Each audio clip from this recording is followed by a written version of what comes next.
All right, we are live and we're back. Today is day 36, which is wild to me, just like even saying that out loud. And so, if this is your first time catching a live, welcome. My name is Jennifer. I am the founder and CEO of Harris CEO. We are a business advisory, bookkeeping, and tax firm helping self employed hair professionals and hair business owners become legitimate, will run legitimate, bankable, and profitable businesses. And of course, we do that with all three of our services.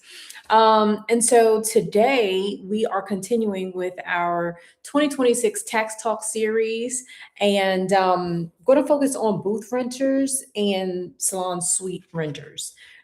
Because a lot of times, more so with booth renters, less so with salon suite owners, but they don't really consider themselves business owners. It's so crazy how many booth renters come to me and they're like, "Oh, I'm getting ready to, get a salon suite, so I need to, get everything prepared because I'm gonna be self-employed." And I'm like, "You were self-employed when you were booth renting."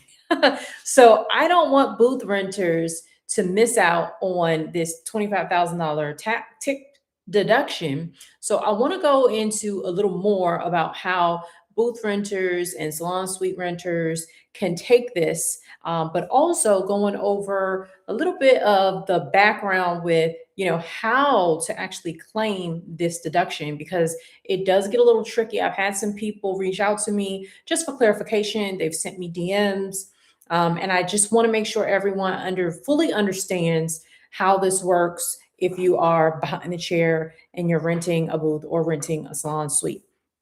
So that's what we're going to be talking about today. Now, if you're with me live, don't be shy. Drop live in the chat.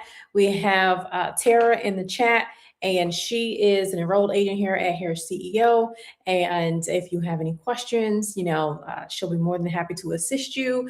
But of course, if it's unique questions to you, you'll want to make sure you book a call because, of course, this is just for educational purposes. We are natural tax professionals. You will need to seek out professional assistance if you have specific detailed questions. All right, so today we're going to jump into a little bit of math, but I'm making this very easy so that you can follow along and it not be overwhelming. Now, I'm going to tell you, when I flip this board up one notch, it's going to look a little overwhelming, but just stick with me, okay? All right, so we are going to look at three different scenarios, and the scenarios are going to be the same income. So we're going to start out with the service amount, and the tips are going to be the same for all three scenarios. And in these scenarios, the service income 75,000, tip income 25,000. So total income is $100,000. This is extremely important to understand because some people with this tip deduction, they're thinking that the tip gets added after the fact. It does not get added after the fact. I actually had a barber, he filed his taxes and he reached out and was like, "Oh, I didn't give you, well, no, I'm sorry. That's not what happened. We prepared his taxes and we asked for his total income. He gave the total income. And then later on, he was like, "Okay, well, when are you going to be ready for me to give you my tips?" And we were like, no. That's not how this works. Your tips are supposed to be included in your total income. You are just responsible for understanding how much of that income, how much of that revenue was made up of services and how much of it was made up of tips for when you fully report. So you're going to want to know that before you go and start, working with your tax professional. So very important to understand that. So in this first scenario, this person again has a total income for 2025 under $100,000. And in this situation, they had expenses of 80,000. So that leaves them a net income of 20,000. So in this situation, I didn't put this income. So in this scenario, they actually cannot take $25,000 tip deduction. They can take a $20,000 tax deduction from the tips. So it's capped at how much your net income is. So you have to make sure that you understand that. Very important. The IRS is not going to say, oh, okay, well, you have $25,000 worth of tips and we're just going to write all of that off. No, they're going to want to see how much net income did you have, because they're going to cap that. So in this scenario, they cannot take the full $25,000 deduction. Now, if you have been watching this whole series, we talked about different thresholds of when you can't take the $25,000 tip. And this is coming from a different angle, because now you could yourself, dictate whether you can take the $25,000 full deduction or not. And in this scenario, I'm showing you where you would not. So let's update these numbers. And let's say we're going to update the expenses and the net income. So let's say the expenses are $30,000. So that's going to leave us a net income. I'm not going to worry about color code. Well, yes, I can. I want to worry about color code. So net income is going to be 70,000. So in this scenario, because the net income is 70,000, they'll be able to take the full $25,000 tip deduction in this scenario. So again, you want to make sure that you understand what this all means, because we're just trying to avoid any misunderstandings. When the government gives us something like tax credits, this is why it's so important to make sure you're working with a tax professional that understands your industry and understands the ins and outs of tax credits and deductions, because this is not like just a free-for-all. And so you want to make sure that you're not getting yourself in any trouble. And documentation here is going to be very, very important.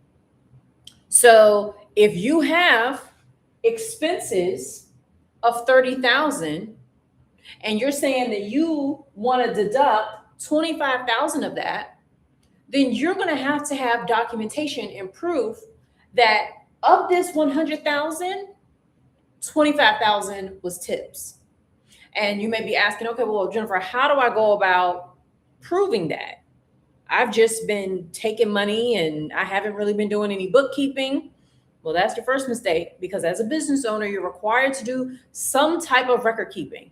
Now, the government, the IRS does not say that you have to work with an accounting firm, but they do say that you are responsible for record keeping. So that could mean you do it on your own. That could mean you work with a professional during the year. So you have options, but it's required to do record keeping. So unfortunately, that might mean you have to go back through your records, comb through, whatever documentation that you have to make sure that you have proof of this 25,000. Because here you'll be able to write off the total amount if you have the proper documentation. So this is, really important here.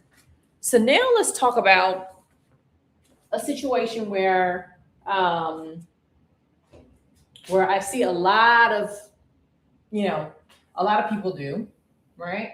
So we're going to go back to our income amount. Our expense amount. So I see people, really inflating the numbers, right? So you'll have somebody say, oh, I made 100,000, but I had 90,000 in expenses. And so my net income is 10,000.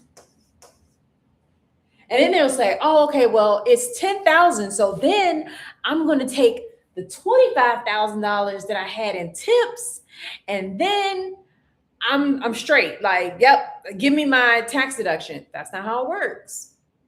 What will happen is, if you can prove this, right? Because you still have to prove it. So if you can prove that you had $25,000 with the tips within your $100,000 of revenues, then the IRS is actually going to cap you again at $10,000. So you cannot go negative, because, I think I talked about this in one of my other videos. When you actually have a negative, you can create what's called a net operating loss. And those losses can go over and help future years to offset profit. Well, you cannot do that with this tax deduction.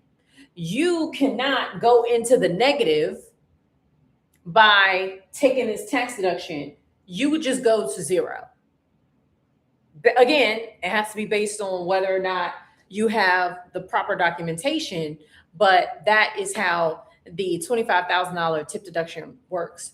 So again, this was really for my booth renters and my salon suite owners, because sometimes you guys feel like you're left out, and that these, credits and these deductions only apply to, uh, salon owners or barbershop owners, and or people with employees or staff.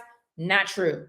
You can take advantage of this tax credit as well. And so if you are in the hair industry, or you're self-employed, maybe you're a booth renter, maybe you're a salon suite owner, and you want help, especially with this, because you know that it's an important year where you don't want to mess up and you want to get some help, then I want to invite you to click the link in the description where you can reserve your spot to work with us for the 2026 filing season. Now, we're only working with a limited amount of clients this year.